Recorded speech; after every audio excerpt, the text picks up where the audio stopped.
Okay. Hey, Christopher. Hi there. How are you, Christopher from Note Design Studio? It's so great to see you here in Copenhagen. I want to talk to you today specifically about what we're sitting on. Well, you tell me. It's called Bow. It's for Lammhults. Tell me the rest. I mean, I can give you just a small recap. Bao is, I would say that it could be perceived as a rich and fresh alternative to an otherwise quite conformative and rigid typology, where like a lot of these modular seatings can be quite stale, especially in office environments and hospitality situations. So this would be something other than that. So it's a modular seating system. It really screams, and this is my interpretation, of course, but really screams comfort. You look at it; it has this kind of visual promise of comfort, and then you sit on it, and it is extremely comfortable. How did the whole project come about?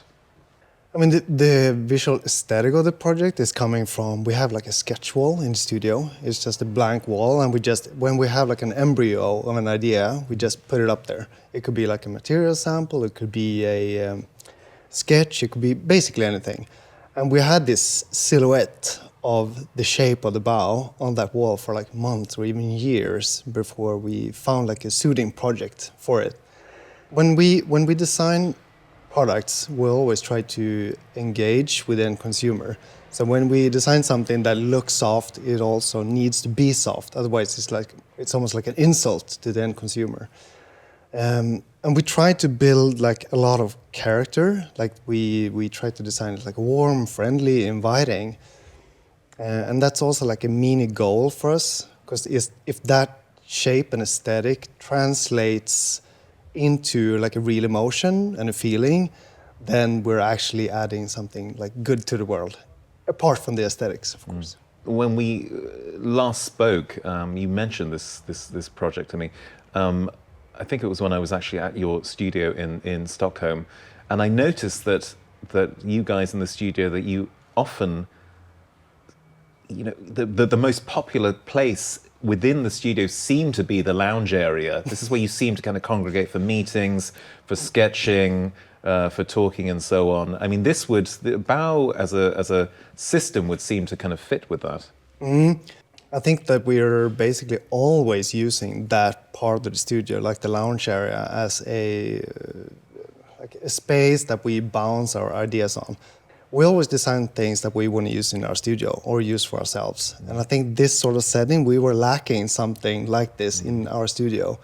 I mean, that's the favorite place where we do sketch sessions, we have lunch, we have all the meetings. Which kinds of environments do you think Bow would be perfect for? I think in any sort of environment where aesthetics and design is a parameter, I think in any sort of environment, this product would actually help, because I think it has such like a strong character and personality. So no matter where you put it, it's going to add that ambiance to the space. Tell me about the construction. It has this very, very sort of harmonious, but at the same time very expressive form. Tell me about that. It's easy to sketch, right? I mean, it's but tell me, but actually to translate that into a piece of product design is a challenge. Yeah, I could probably not describe exactly how it's made, but I mean, our ambition was to make it look. It looks so simple, and we always know that when it looks simple, it's really hard to produce. Right. So I mean, even if it looks like really plush, and it is, the whole construction is like hollowed out, and there's like a string system, like internally in the structure, that sort of like pulls the creases towards the center. Why should architects in particular specify Bow for their projects? I think that not to brag, but all the awards coming in on this particular product, and also like the array of reference images coming through on the website and on social media is showing that it's such a versatile piece of object. So it can change, and we know in the design process, we know that in some way we're creating tools for an architect to realize their vision. So this happened to be like just a good tool for them. It can change depending on the environment. It's easy to pick new fabrics, and I think it's I don't know the reason why it became so popular, but I think it's so naively simple and intuitively easy to understand. And this is not the first product that you've designed for Lammhults. Your sunny chair was your first encounter with the manufacturer. Tell us about that relationship. What's it like working with Lammhults? The array of products that they have in their range, they're like, it's just icons and icons and icons and icons. And we knew that if we were going to add something, it had to be like an icon in itself. That was like the starting point with the sunny chair. But then we realized that you can't really have that as an ambition to do an icon, but you had to do something like above and beyond. So we really made sure that we stretched the design so far into like an outside our comfort zone and definitely outside Lammhults' comfort zone to do something like this, wrinkly and soft. But I think they really rose to the occasion. I'm surprised that they actually dared to do this one. Well, I for one am glad that they did. Thanks so much, Christopher. Thank you so much. With the dampening thing is that Oh, Stefan, it's really great to see you here in Copenhagen. Here we are at Abstracta, in one of your Zen Pods. Yes. I said to you earlier before we started rolling that I could spend all day in here. It's so wonderfully calm. But tell me, so what makes the Zen Pod different from other work pods? Well, I think we recognize that what you really need and what you really want at the workplace is not only to get away from colleagues or sounds, is to actually have a nice place to work at. So we put a lot of focus on obviously the dampening of sounds and the quality of this lights and everything like this, but the materials, the tactility of everything that you touch, and the feeling that this is a space that you actually want to spend time in instead of just out of necessity. That's been a very big focus on the work that we did. I mean, for me, it's a piece of architecture, yes, of micro-architecture. Yeah. With your background as an interior architect, I thought that was very interesting. Yeah, and also for me, when I'm thinking about projects where I need to add pods for my clients, we don't necessarily want the pod to stand out too much. Maybe we want it to be a part of the architecture, the interior architecture, maybe blend in more, maybe sometimes come out more. So we tried to make it as little as a product as possible. So it could be like quiet elegance in a way. So yeah, we took a lot of inspiration from Japan, which is a big love of mine, especially because I have a background with a friend as a Japanese dad, and I spent a lot of time in Japan. So that culture really speaks to me personally. And where exactly do you see that? Where can we see that in this design? Well, in this specific case, we use this shoji, what do you call it, the blinds, kind of to just add a little bit of privacy. Otherwise, to me, it feels like if you're in a pod, it can feel like you're in an aquarium almost, or a terrarium, where people just stare at you. Maybe you need some, you come on in to get some piece of quiet, not only sound-wise, but also visually. Yeah. So, and also, the idea was to be inspired by the Japanese tatami measurements, which is 1, 2, 2. Okay, so it could be a little bit different in different parts of Japan, centimeter-wise, but it's always like a square or 2 squares, or a system built on that. So we built the entire system about that, and that idea of modularity is also very important. Because this, I mean, how far can you go with this modularity? So we can see these kind of elements, these irreducible elements here. So 1, 2, 3. Could you go further?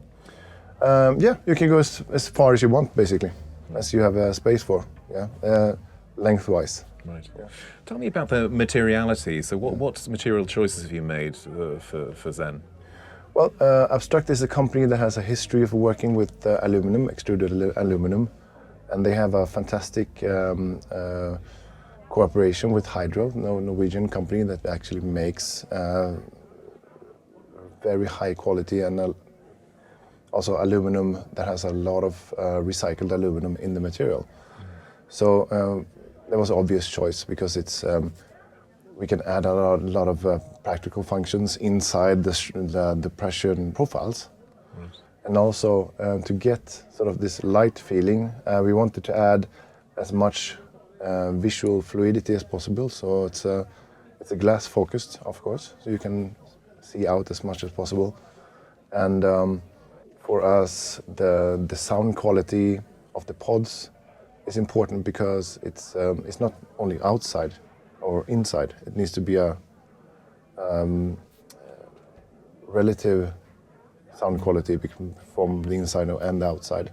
So actually, the pods acts as a sound dampener for the office as well because it's such a big surface of sound dampening materials. Now there's tons of people outside, so we can kind of hear them, but they probably can't hear what we say. But there's also the air quality. We need to have a good flow of air, and that usually produces a lot of irritating sounds, like swooshing sounds that drives you crazy during the workday. And also from the outside, if you have a jet engine on the roof, that's going to be very disruptive for your colleagues. So we have an influx of air. It comes through the light slit here. So you see this flowing light here. So we don't have a special air slit. It uses the same slit as the light, which produces very little sounds. So we have a very, very high airflow inside. It's like, I can feel it blowing on my face here. And then it's taken out on this side. So we have this big exchange of airflow. And we're using computer fans because they're very effective and very quiet. Right. I can't hear them at all. No, you can't hear them. I mean, that's incredible. Yeah. And you're right. I can hear, of course, I can hear voices outside. Yeah. This is just for our viewers. There's a lot of people in the showroom at the moment. Yeah. But I actually think it's important that you can hear some background noise to avoid that sense of isolation when you're in here. Yes. I can imagine if you can't hear anyone or hear anything, that's no. It's like when you wear earplugs. I think it's important that you still kind of perceive there to be activity around you. Yes. So this is it's a balance. Like we have to find the right balance. Also, a lot of people they tend to want the highest dampening, and which we have. But it's also about which frequencies are we taking away. Right. Absolutely. So that's a big part of the research to find the right frequencies. And Staffan, can you see a tendency in the way that work pods are used in office and other spaces? We tend to think of them as places where you go to have a meeting or a call, but are you maybe responding to this tendency that actually team members want to spend more time in them by making this a more kind of harmonious, a more kind of pleasant space to occupy? Yes. I mean, we can all see that people have been used to being working at home since the pandemic, for example. So we can see this the wish of people to have a more pleasant work environment. This maybe, and also we can see a big trend that hotels becomes like home. Home is like a hotel. The office is not only like a working machine. It's a place where we actually do the meeting and the discussions, and so we need this the pleasant environment. But when we started thinking about these pods seriously, the idea was that it's a touchdown. You go in, you go out. But as you say, now people spend the whole day in it. So it needs to be very high quality, or it's going to be a bad work environment for the colleagues. Yeah. And also another thing that I think is really interesting with this kind of pods, especially when you come up with this size, is that this is a conference room, complete with ventilation, electricity, and you can move it. It has wheels, and if you move your office, you just bring it, or you lease it and you return it. So the flexibility is it's fascinating, I think.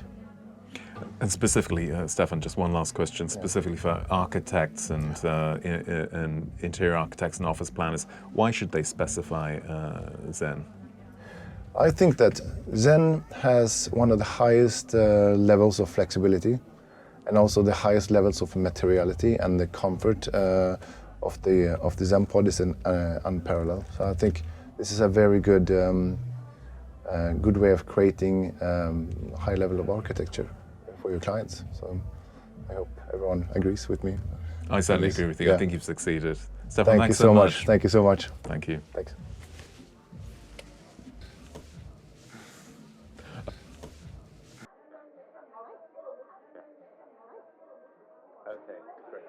Amy, Oscar, it's so great to have you here in Copenhagen, and thanks so much for flying over. And Amy, you just arrived about 5 minutes ago in a taxi. What a hero.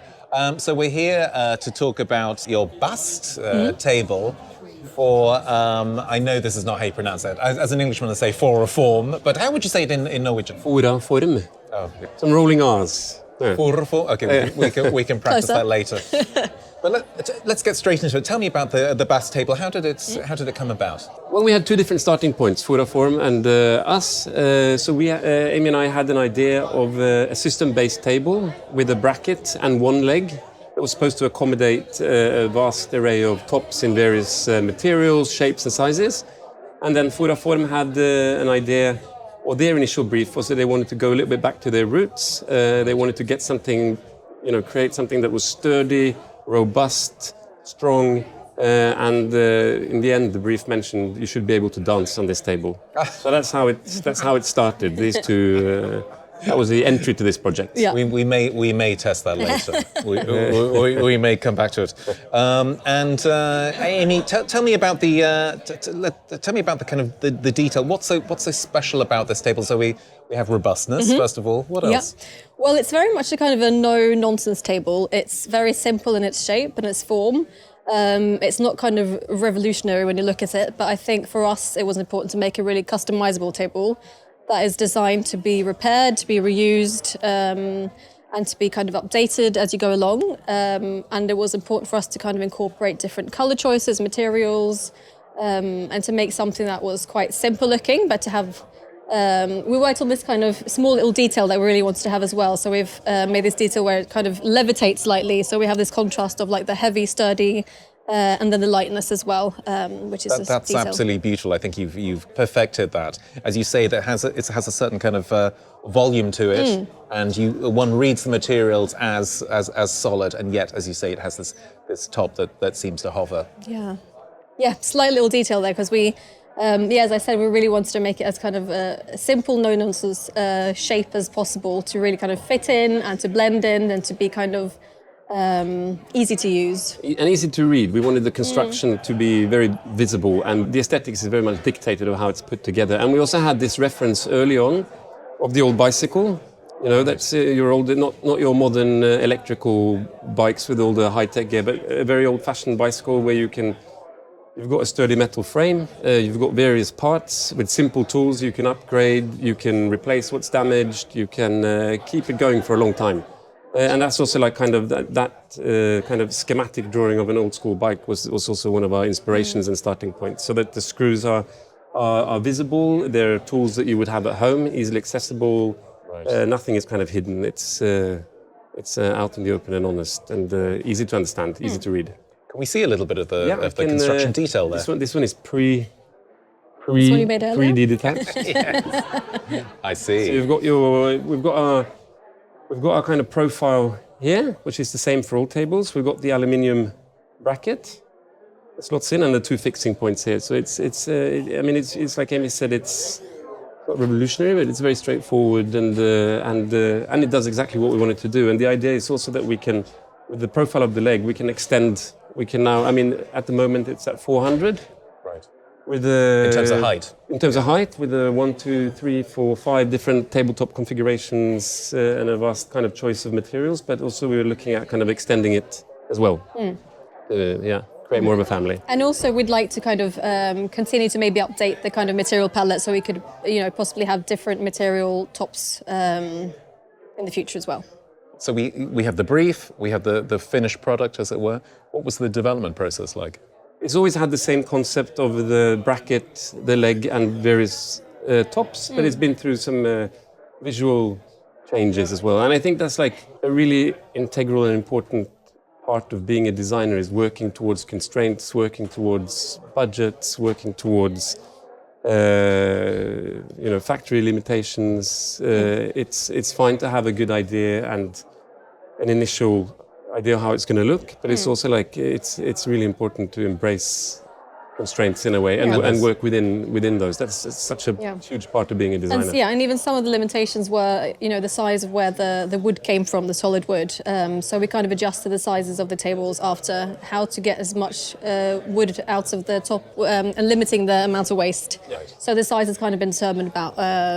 Yeah, in regards to that as well. Your material exactly, because they come in certain widths, like Amy said. And the table was actually like 5 centimeters wider, but then if we increase it, we maximize the. And there's less waste, so that it made sense. So you can't be too precious about, every little detail. You have to kind of, it's a bit of give and take. Yeah. Those real life parameters do. They obviously that kind of that hones the process. Yeah. I'd like you to make your pitch to architects and interior architects and planners. Why should they specify Bast for their projects? Well, I think first of all, it's a long life. Like it's a well-made, solid table, and it's very customizable, which we know interior architects and architects like. And it's also, in terms of where it is now, we've got one larger rectangular table. We've got a small circular one, a small square one. So there's potential to kind of. It goes well in many different settings, and you can play with it in terms of configurations. So it's, I would say, versatile. Yeah, and I think also we have to mention the quality of the table. It is, made from solid, high quality materials, and it can handle a lot. And I think, more than just, it will kind of surpass trends or whatever. It's kind of it's in it for the long run. Brilliant. Amy, Oscar, thanks so much. Thank you. Let's get dancing. Let's go for it.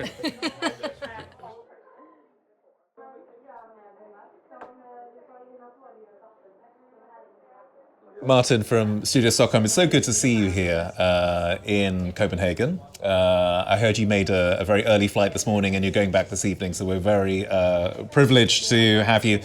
And we're here talking about Studio Stockholm's Infinity. Well, how would you describe it? Storage system, space divider, general micro-architectural element? How would you choose to describe it? Yeah, I think it's a little bit of everything. The most obvious function, it's a storage, something to put your belongings into. Like it could be your personal belongings, it could be project-related items or whatever. But of course, it's the idea behind it is also to use it as a freestanding divider. And the most interesting, I would say, detail about this, it's the whole pedestal aspect of it that you can put and curate the top of the cabinet. And you're interior architects. I mean, I know your work. I've been following Studio Stockholm for a long time, and I believe this product was born out of a storage need that you had as interior architects for a project. Is that right? Yeah, we do a lot of office projects for national, international clients, and it's very common that we need some kind of solution for storage and some kind of divider next to the desks. And even though there is tons of different solutions out there already, we always were struggling to find, that specific solution that we were looking for our clients in our projects.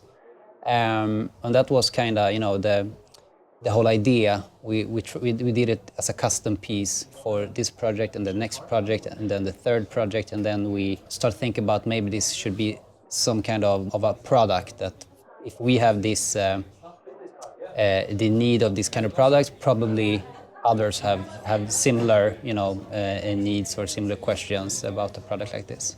So if we think about in an office context, if we think about storage, it's usually very utilitarian. What we have here has a very elevated aesthetic. So traditionally, storage it's a bit of an afterthought. It's often kind of a move to the margins of the space, but there's something different happening here, right? Yeah, sure. I think today we use a less amount of storage in the office environment. I think it's more interesting to actually have the storage closer to your desk where you work, and it kind of gives you direct access to it. And the idea of the whole, we must find a way to create a cabinet that's equally beautiful from all sides. Right. Like if you put it in the office space, you're gonna walk by it, gonna sit next to it. It must be very nice in all angles. It takes on this sculptural quality, right? Yeah, exactly. It's more like a sculptural piece. I think that's very important when you place it inside a workspace, because now you have the possibility to use this much more as a creative piece of furniture, because you can place items on top of it. It's easier to, as an architect or an interior architect, you can customize it.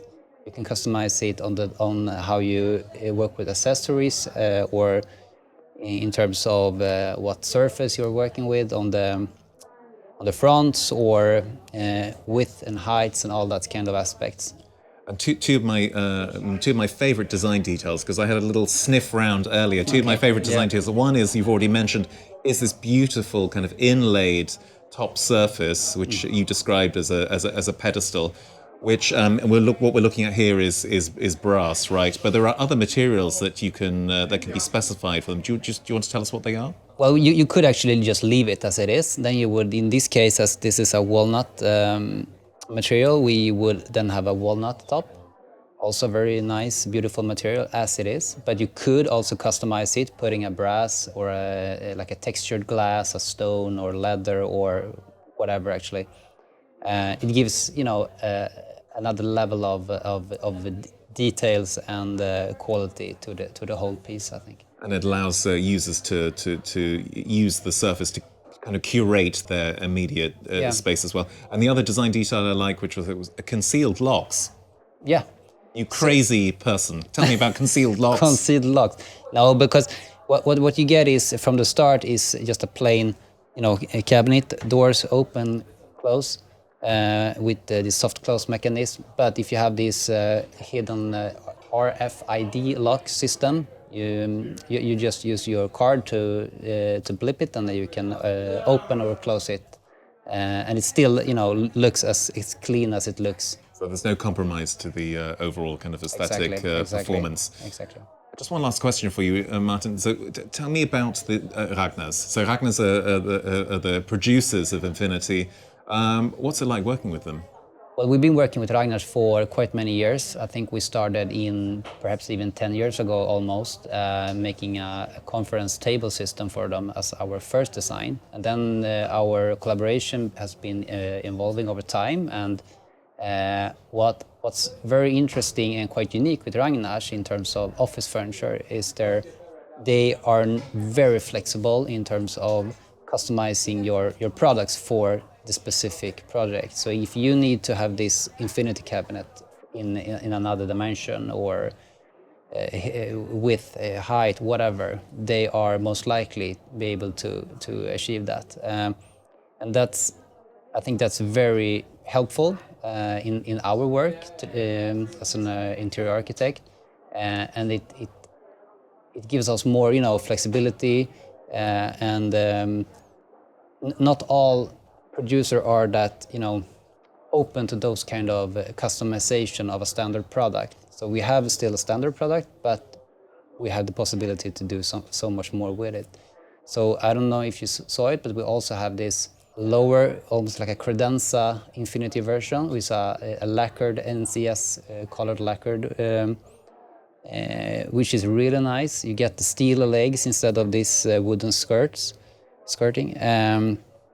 And you get a totally different, expression because you have a solid color instead of this veneer. You can use it in a lounge area, for example. You can use it in a conference room as an AV unit, etc. So it's quite easy to expand this and find more functions within this concept, infinity concept, I would say.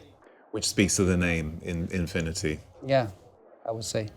Brilliant. Thanks so much, Martin. It's a fantastic design. Congratulations, and also to Ragnars.